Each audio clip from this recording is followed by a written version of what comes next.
Assam sports একাডেমীত নৱতম সংযোজন কালাৰিপায়ট্টু ক্ৰীড়া ৰাজ্যিক কালাৰিপায়ট্টু প্ৰতিযোগিতালৈ প্ৰস্তুতি আৰম্ভ। আসাম স্পোৰ্টস একাডেমীত তিনিদিনীয়া প্ৰস্তুতি শিবিৰ। সামৰণি অনুষ্ঠানত উপস্থিত অসম কালাৰিপায়ট্টু সন্থাৰ সম্পাদক পাপু খান।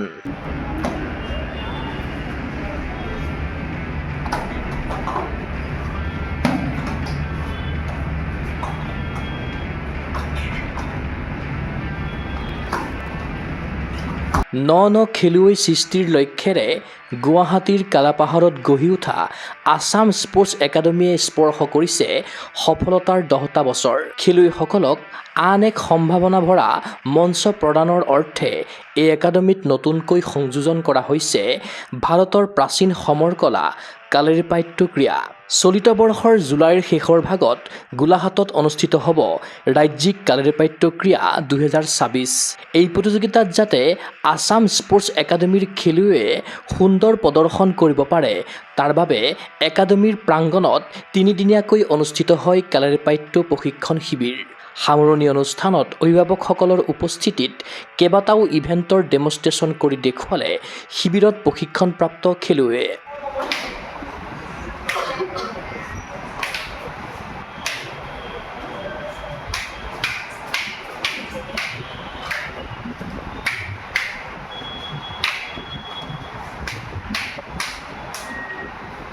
একাডেমীত নতুনকৈ কালাৰিপায়ট্টু ক্ৰীড়া সংযোজন কৰি আনন্দিত আসাম স্পোৰ্টস একাডেমীৰ স্বত্বাধিকাৰী তথা প্ৰশিক্ষক গণেশ দেৱনাথ।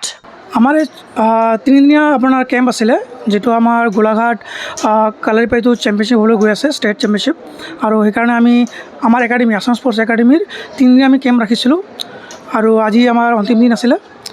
অহাকালিৰ পৰা আমাৰ যিটো ডিষ্ট্ৰিক্টে অৰ্গেনাইজ কৰিছে, আমি সেইটো ডিষ্ট্ৰিক্ট তিনিদিনীয়া কেম্প তাতেও হ'ব, তাতেও আমাৰ ল'ৰা ছোৱালী পাৰ্টিচিপেট কৰিব।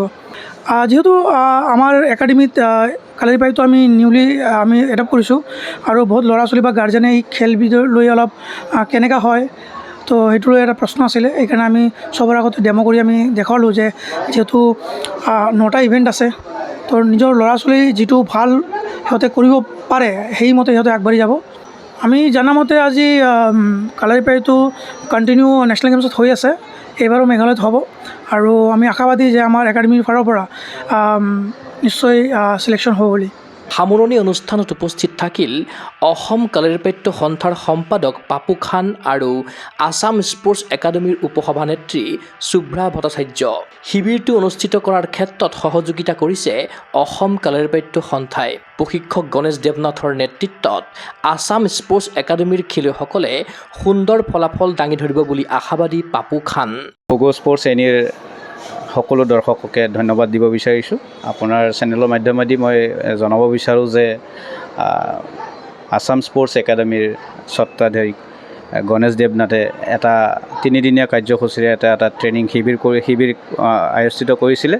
তো খুব সুন্দৰভাৱে তেওঁ এই শিবিৰটো চলাই নিলে। আমিও আমাৰ কালাৰিপায়ট্টু এছ'চিয়েশ্যন অফ আছামৰ ফালৰ পৰা যিখিনি পাৰোঁ তেওঁক সহায় কৰিছোঁ আৰু আমি আশাবাদী তেওঁৰ এই কালাৰীৰ যিটো যাত্ৰা খুব সুন্দৰভাৱে তেওঁ চলাই লৈ যাব আৰু তেওঁলোকৰ ষ্টুডেণ্টে মই যিমান দূৰ দেখিছোঁ খুব সুন্দৰ প্ৰদৰ্শন কৰি আছে। 69 নেশ্যনেল স্কুল গেমছত তেওঁৰ এটা ৰূপৰ পদক পাবলৈ সক্ষম হৈছিল তেওঁৰ ষ্টুডেণ্টে। আৰু আমাৰ এইবাৰ যিটো নেশ্যনেল হৈছিলে কেৰেলাত, তাতেও তেওঁৰ ষ্টুডেণ্ট দুজনমানে মেডেল পাইছে। আমি আশাবাদী যে তেওঁৰ এই পাৰফৰ্মেঞ্চ তেওঁক এটা ভাল প্লেটফৰ্ম যেনেকৈ খেলো ইণ্ডিয়া হওক বা আগন্তুক নেশ্যনেল গেম যিটো মেঘালয়ত অনুষ্ঠিত হ'ব গৈ আছে, তাতে তেওঁৰ এই আসাম স্পোৰ্টছ একাডেমীৰ ষ্টুডেণ্টে অসমক ৰিপ্ৰেজেণ্টেটিভ কৰিব পাৰিব। সেই আশাৰে আমি আজি তেওঁৰ এই তিনিদিনীয়া কাৰ্যসূচী শিবিৰত আমি ট্ৰেইনিং দি আছিলোঁ। আমি আশা কৰোঁ খুব সুন্দৰ প্ৰদৰ্শন কৰিব আৰু গণেশ দেৱনাথৰ যিটো কষ্ট আৰু যিটো চেষ্টা কালাৰীৰ কাৰণে তেওঁ কৰি আছে, তেওঁৰ ষ্টুডেণ্টে খুব ভাল ৰিজাল্ট কৰক, তেওঁৰ একাডেমীৰ খুব সুন্দৰ এটা ফল আহক বুলি আমি আশাবাদী। কালাৰিপায়ট্টু ক্ৰীড়াৰ ডেমনষ্ট্ৰেশ্যন প্ৰত্যক্ষ কৰি আপ্লুত আসাম স্পোৰ্টস একাডেমীৰ উপসভানেত্ৰী শুভ্ৰা ভট্টাচাৰ্য। গণেশ দেৱনাথৰ অদম্য চেষ্টা আৰু উৎসাহত একাডেমীৰ খেলুৱৈসকলে আগন্তুক দিনত সফলতা লাভৰ আশা কৰিলে উপসভানেত্ৰীগৰাকীয়ে। আজিতো যিখিনি ল'ৰা ছোৱালী প্ৰদৰ্শন কৰিলে সঁচাকৈ ভাল লাগিছে চাই পেলাই। আৰু আমাৰ গণেশ দেৱনাথৰ যিটো অদম্য চেষ্টা আৰু উৎসাহ, সেইখিনিতে স্কুলখন অহা দিনত মোৰ ধাৰণা যে এটা ভাল হেৰি পাব। আৰু অহা স্পৰ্টছৰ যিটো হ'ব সেই খেলবিলাকত এই ল'ৰা ছোৱালী যোগদান কৰক আৰু সিহঁতে এটা ভাল কৃতিত্বলৈ ঘূৰি আহক, সেইখিনি আমি কামনা কৰি আছোঁ। আৰু উত্তৰোত্তৰ আসাম স্পৰ্টছ একাডেমীটোৰ উন্নতি হোক, সেইটোৱে আমি কামনা কৰি আছোঁ।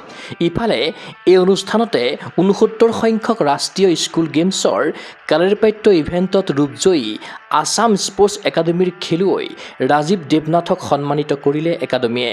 তদুপৰি শেহতীয়াকৈ হাইস্কুল শিক্ষান্ত পৰীক্ষা আৰু উচ্চতৰ মাধ্যমিক পৰীক্ষাত সুন্দৰ কৃতিত্ব অৰ্জন কৰা কেইবাগৰাকীও একাডেমীৰ খেলুৱৈক সন্মানিত কৰিলে আসাম স্পৰ্টছ একাডেমীৰ কৰ্তৃপক্ষই। আমাৰ এইটো বছৰতেই এপ্ৰিল মাহত নেশ্যনেল স্কুল গেমছ হৈছিলে, 69 নেশ্যনেল স্কুল গেমছ দিল্লীত হৈছিলে। আৰু আমাৰ একাডেমীৰ ফালৰ পৰা এজন তাতে পাৰ্টিচিপেট কৰিব গৈছিলে আৰু তাতে চিলভাৰ মেডেল পালে। আমি তেখেতক আমি ফেলিচিট কৰিছোঁ। আমাৰ যিটো HSLC আৰু HS যিহেতু পাছ কৰিছে, আমি সকলো ল'ৰা ছোৱালীক আমাৰ একাডেমীৰ আমি সিহঁতক ফেলিচিট কৰিছোঁ আজি। ক্ৰীড়া অনুৰাগীৰ আশা, কালাৰীপাট্য ক্ৰীড়াৰ সৈতে আসাম স্পৰ্টছ একাডেমীৰ যাত্ৰা হওক সুদূৰ প্ৰসাৰী। 2027 মেঘালয়ত অনুষ্ঠিত হ'ব লগা বহু প্ৰতীক্ষিত ৰাষ্ট্ৰীয় ক্ৰীড়াত স্থান লাভ কৰক আসাম স্পৰ্টছ একাডেমীৰ অন্তৰ্গত কালাৰীপাট্য খেলুৱৈয়ে। চিন্ময় বৰাৰ প্ৰতিবেদন, গগো স্পৰ্টছ এনে।